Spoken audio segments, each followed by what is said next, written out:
할렐루야. 우리 주님을 사랑하시는 분만 우리 아멘으로 한번 화답해 보시겠습니까? 네, 제 타이밍이 어렵죠.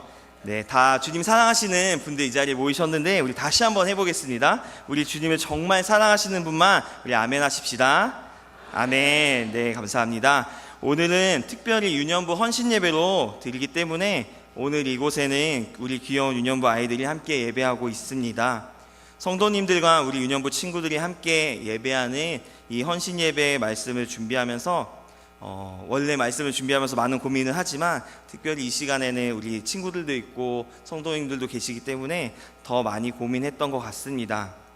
그래서 어떤 말씀을 전할까 고민을 하다가 제가 개인적으로 하나님의 종으로 헌신하기 전에 받았던 이 말씀, 오늘 저희가 읽었던 그 본문 말씀 붙들고 하나님의 종으로 헌신하여서 하나님의 마음을 전하는 자가 되겠습니다 라고 제가 고백을 했었는데요. 그래서 부족하지만 이 시간 우리를 향하신 하나님의 마음을 나눠보고자 합니다. 그래서 이 예배 시간엔 유년부 친구들도 있고 그리고 성도분들도 계시기 때문에 어쩌면 이 시간은 우리 유년부 아이들이 들을 때는 주일 예배보다는 조금 더 어려울지도 모릅니다. 그리고 오후 예배, 매주 오후 예배 오신 성도님들께는 너무나 기본적인 말씀이 될 수도 있을 것 같다는 생각이 들지만 그럼에도 이 시간 임하셔서 부어주시는 하나님의 은혜가 저와 여러분 모두에게 있기를 소원합니다. 아멘. 저희 본문을 보시면 예수님께서 우리를 빛이라고 부르고 계십니다. 그리고 이어지는 말씀을 보시면 산 위에 있는 동네가 숨겨지지 못한다라고 하시는데 당시 예수님께서 살던 곳에 있는 산은 지금 우리가 살고 있는 이 대한민국에 있는 산과는 정말 다릅니다. 우리가 살고 있는 그냥 주변을 훅 둘러보시면 물론 밖에서 둘러보시면 보이게 되는 그 산들은 너무나 울창합니다. 그래서 혹시 그 마을에 그 산 안에 마을이 있어도 충분히 숨길 수 있을 것 같은 곳이 우리가 보는 산입니다. 하지만 당시 예수님께서 살던 그 이스라엘 땅에는 아무것도 없는 그냥 돌산을 산이라고 불렀기 때문에 그냥 돌산 위에 마을이 있게 되면은 그 마을이 감춰지지 못한다라는 말씀을 하고 계신 것입니다. 그래서 예수님께서 우리를 세상의 빛이라고 부르신 그 말씀 속에는 세상 속에서 우리가 숨겨질 수 없다, 숨겨질 수 없는 빛이다 라는 말씀이 담겨져 있는 것입니다. 예수님께서는 우리가 숨겨질 수 없는 빛이다 라고 말씀해 주셨는데 예수님께서 말씀하시는 빛은 무엇을 의미하는 것일까요? 아주 깜깜한 밤에 가로등도 없는 어두운 곳을 지날 때가 혹시 있으셨을지 모르겠습니다. 이곳을 지날 때 저희는 보통 핸드폰을 켜서 불빛을 밝히는데요. 그럴 때 핸드폰이나 랜턴을 켜면 밝아졌을 때 그렇게 진짜 환하게 빛나는 빛이 바로 우리들이기 때문에 그러한 의미로 저희들에게 세상의 빛이다라고 하셨을까요? 네, 죄송하지만 우리 옆에 계신 분들 얼굴 한번 봐주시겠습니까? 어떻습니까? 의미상이 아니라 정말 눈이 부셔서 눈을 뜰 수 없을 만큼 밝은 빛을 내뿜고 계십니까? 네, 저희는 이제 마음의 눈이 있기 때문에 다 그런 줄로 믿습니다. 자, 요한복음 1장 1절부터 4절의 말씀을 한번 찾아보겠습니다. 네, 아마 앞에 화면에 뜰 거기 때문에 네, 앞에 화면을 보시면 될 것 같습니다.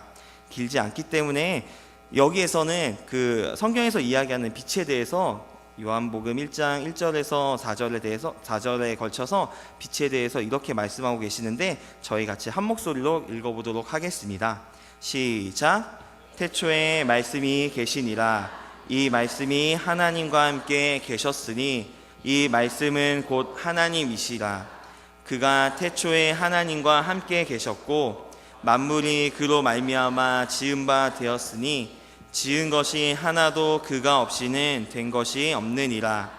그 안에 생명이 있었으니 이 생명은 사람들의 빛이라. 아멘.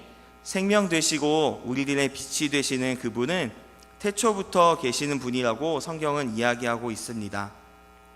그리고 이어지는 요한복음 1장 9절의 말씀을 보면 그 빛이 세상에 와서 사람들을 비춘다라고 말하고 있습니다. 그럼 이 빛은 무엇입니까? 바로 예수 그리스도를 뜻하고 있는 것입니다. 그러면 빛은 분명히 예수님이신데 왜 예수님께서는 저희에게 너희는 세상의 빛이다 라고 하셨을까요? 우리 앞에 있는 요한복음 8장 12절의 말씀을 우리 한번 보도록 하겠습니다. 요한복음 8장 12절의 말씀 우리 똑같이 한 목소리로 읽어보도록 하겠습니다. 시작.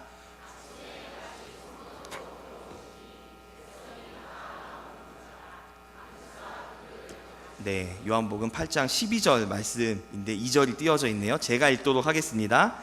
예수께서 또 말씀하여 이르시되 나는 세상의 빛이니 나를 따르는 자는 어둠에 다니지 아니하고 생명의 빛을 얻으리라. 아멘. 예수님께서 직접 세상의 빛이다 라고 말씀하여 주셨습니다. 예수님께서는 우리 속에 빛이라고 불리우는 저희들 속에 어떠한 의로움이나 능력이 있었기 때문에 우리를 향하여 너희는 세상의 빛이다 라고 말씀하신 것이 아닙니다. 또한 우리가 엄청 대단한 존재들이기 때문에 너희는 세상의 빛이다 라고 말씀하지 않으셨습니다.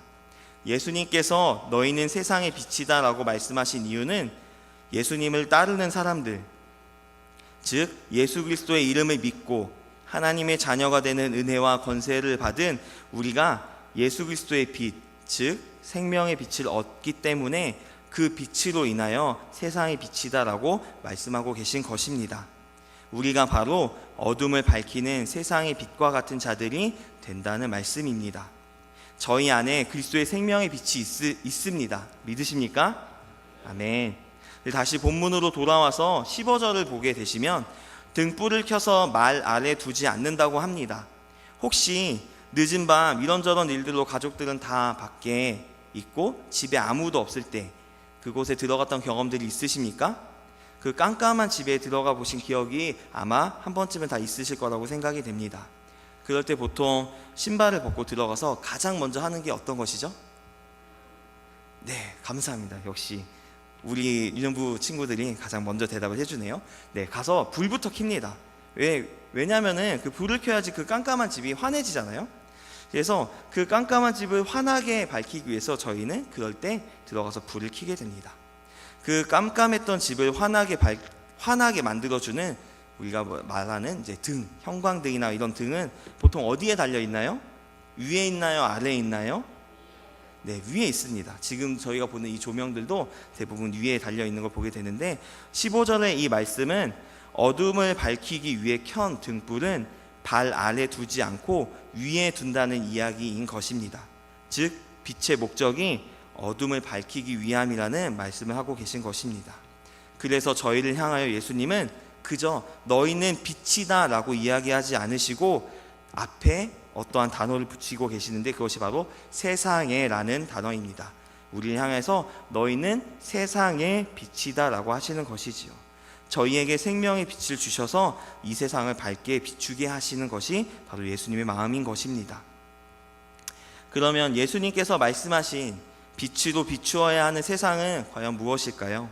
왜 예수님은 세상을 때로는 어둠이라고 표현하시면서 밝혀야 하는 곳으로 표현하고 계시는 걸까요? 네, 저희 유년부에서는 이렇게 설교를 듣는 시간에 가끔 퀴즈를 내는데요. 동일하게 짜고 하는 거 아니거든요. 우리 친구들 대답할 줄 믿고 준비했습니다. 우리 친구들에게 한번 퀴즈를 내볼게요. 네, 조금 어려울 수도 있지만 우리 유년부 수준이라면 충분히 대답할 수 있다고 전사님 믿어요. 알겠죠? 자, 에덴 동산에서 아담과 하와가 하나님과 함께 있을 때 그런 표정을 저를 보시면 되게 당황스럽잖아요. 네, 함께 있을 때 기억나죠? 네, 아담과 하와가 하나님과 같이 있을 때 하나님께서 다른 거 다 먹어도 되는데 이거 하나 먹지 말라고 했던 그 과일의 이름이 뭐죠? 하나, 둘, 셋. 자, 자신 있게. 자, 그 과일의 이름이 뭐죠? 아, 네, 감사해요. 아, 역시 수준이 있어요. 박수 한번 쳐줄까요? 네, 감사합니다. 아, 땀이 나네요. 네, 아담은 에덴 동산에서 뱀의 유혹으로 인해서 하나님의 명령을 어기고 선악과를 먹었습니다. 그러고 나서 아담과 하와가 무화과 나뭇잎으로 벌거벗은 몸을 가리고 했던 행동이 무엇인지 혹시 알고 계십니까? 그들은 하나님 앞에서 숨었습니다. 하나님 앞에서 숨는다고 하나님 못 찾으실까요? 아담과 하와는 하나님의 말씀을 어긴 죄를 지었습니다. 하나님께 나아가며 그분과 교제하는, 정말 가깝게 교제하는 그 놀라운 축복의 자리에 있던 아담이 죄로 인하여 하나님을 피하게 된 것입니다. 우리 요한복음 3장 20절의 말씀 제가 읽도록 하겠습니다. 악을 행하는 자마다 빛을 미워하여 빛으로 오지 아니하나니 이는 그 행위가 드러날까 함이요. 예수님께서 말씀하신 세상은 하나님 안에 있지 않는 자들이 머물고 있는 곳을 이야기합니다. 그들 속에는 예수 그리스도의 생명의 빛이 아닌 악함으로 가득합니다. 그 악함으로 인하여 빛이신 주님에게서 멀어져 가기 때문에 예수님께서는 바로 그들을 그리스도의 생명의 빛으로 밝혀야 하는 세상이라고 말씀하고 계신 것입니다. 그래서 우리 안에, 우리가 좀 전에 아멘으로 화답한 것처럼 우리 안에 그리스도의 생명의 빛이 있다면 우리는 예수님을 모르는 이들에게 이 빛을 비추어야 합니다. 나 혼자 하나님의 사랑을 받았다고, 은혜 받았다고 멈춰 있을 수 없다는 것입니다. 왜냐하면 그게 바로 우리를 빛으로 부르신 예수님의 뜻이고 마음이기 때문입니다. 우리 본문 마지막 16절 말씀을 보면 방금 이야기한 예수님의 마음이 드러납니다. 우리 16절의 말씀 앞에 띄어져 있는 거 한 목소리로 읽어보도록 하겠습니다. 시작.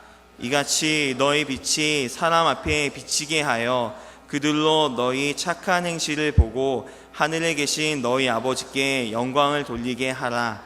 아멘. 사랑하는 우리 유년부 친구들 그리고 금곡교회 성도 여러분, 저희 안에 주님의 생명의 빛이 충만하기를 바랍니다.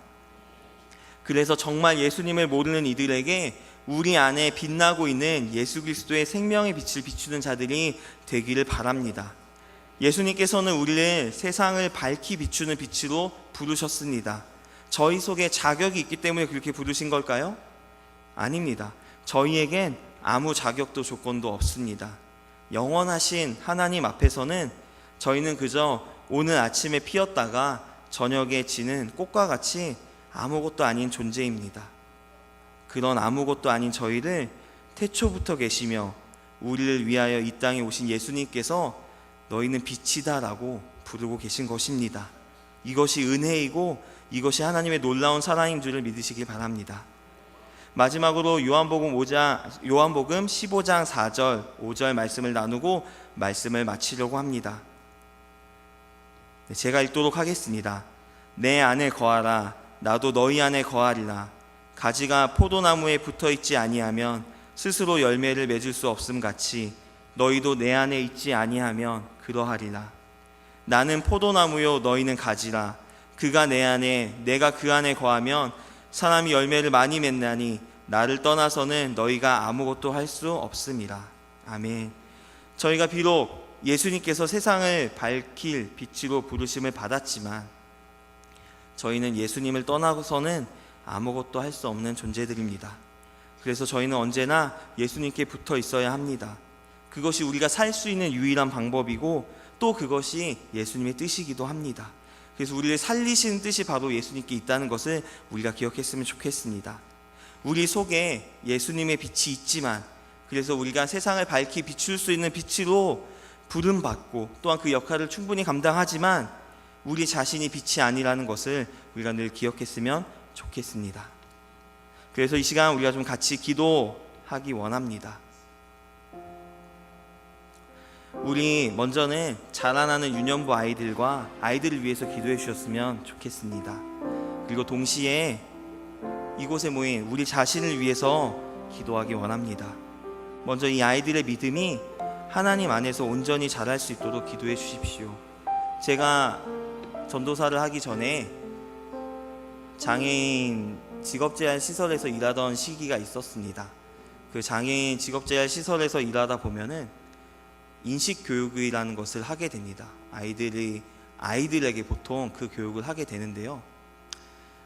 이것이 어떠한 것이고 우리가 왜 함께 해야 되는지, 그들을 손가락질하지 말아야 되고 똑같이 품어야 되는지를 알려주는 교육을 진행을 하는데 보통 그 교육의 대상은 아이들입니다. 왜 아이들인지 아십니까? 어른들은 바뀌지 않습니다. 그 교육 몇 번으로 지금까지 가지고 있던 자기의 생각들을 쉽게 바꾸지 않습니다. 그렇지만 이 아이들은 그 교육을 듣고 생각을 바꾸고 손가락질하던 그 손가락을 접고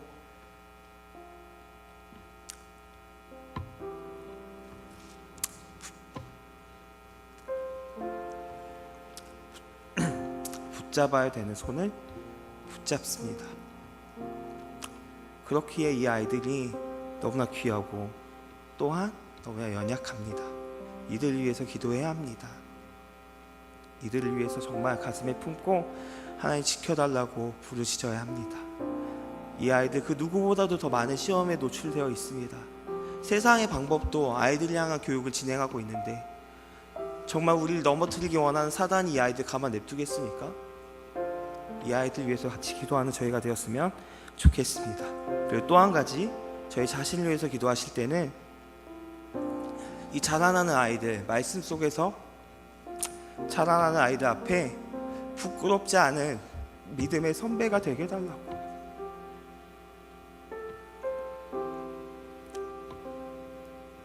그렇게 기도했으면 좋겠습니다.